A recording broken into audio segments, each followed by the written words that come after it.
I thank the Secretary General. I have the honor now to give the floor to Her Excellency Ellen Johnson Sirleaf, former President of Liberia, 2011 Nobel Peace Laureate, and Africa's first elected female head of state, a champion of peace, justice, and democratic governments, a former United Nations staff member, and a steadfast voice for multilateralism.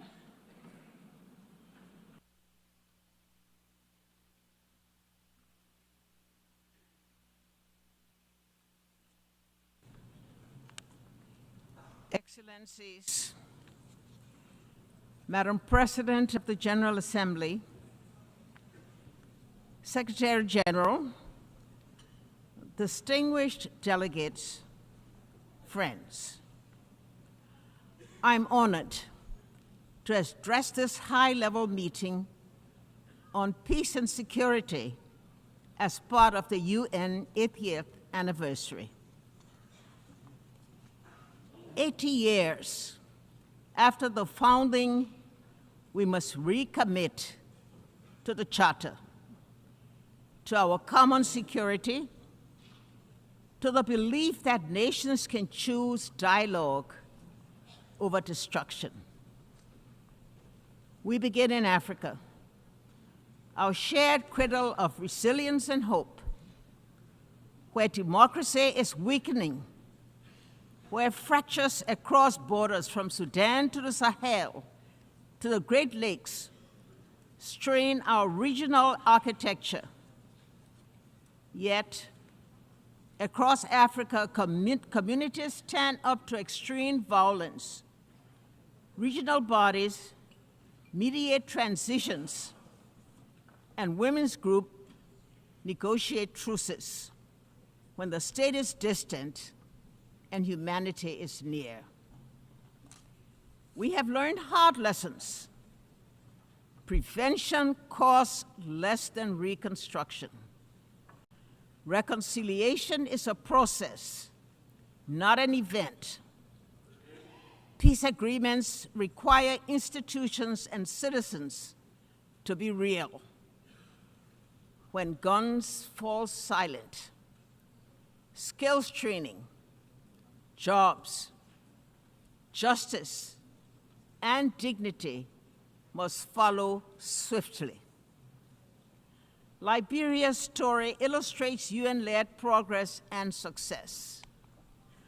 The largest peacekeeping force joined Africa's forces to disarm fighters, support elections, reform security institutions, and create space for reconciliation and growth. India's all-female form police unit strengthened protection and public trust.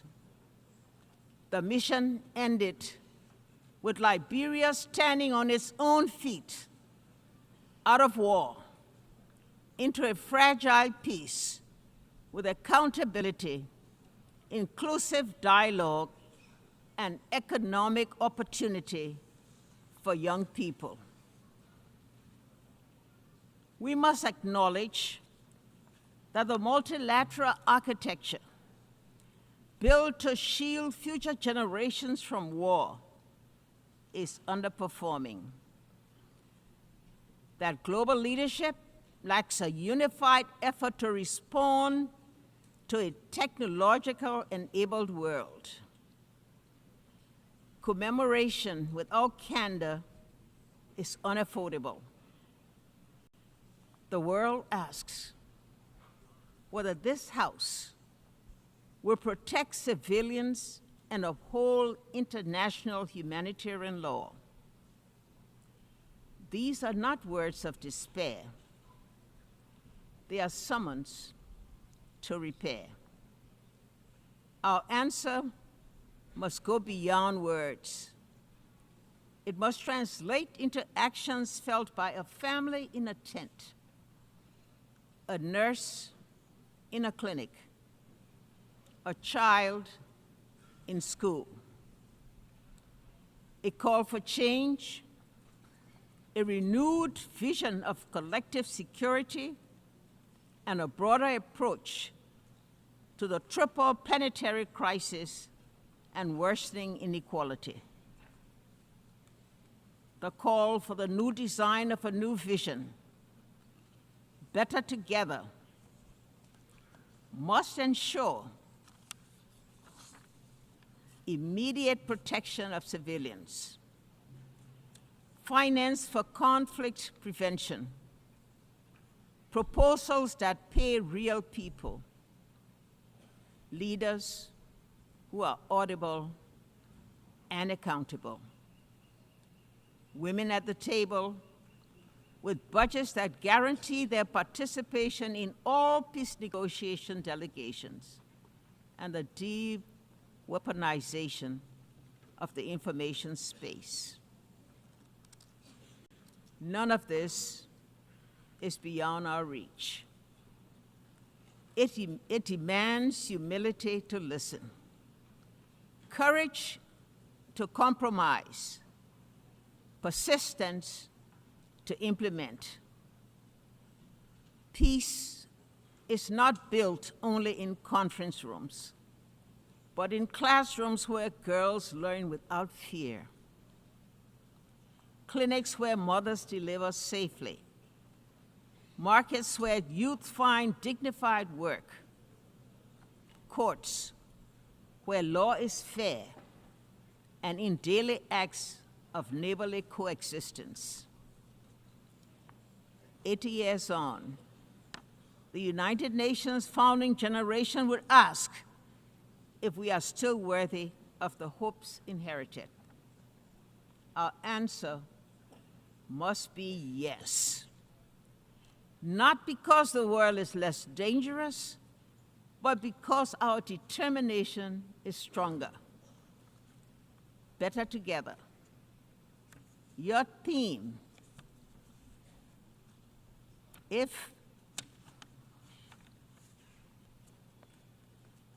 better together, your theme,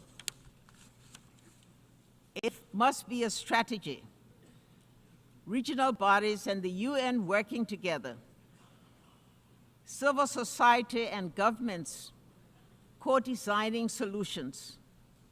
Women and men sharing power equally. Truth and reconciliation traveling the same road. Let us leave this anniversary with concrete commitments, funded priorities, and a timetable for action.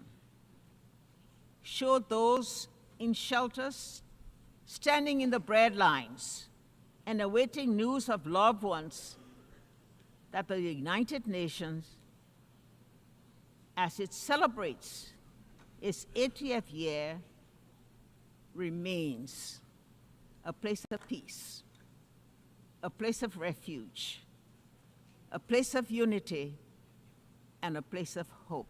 I thank you.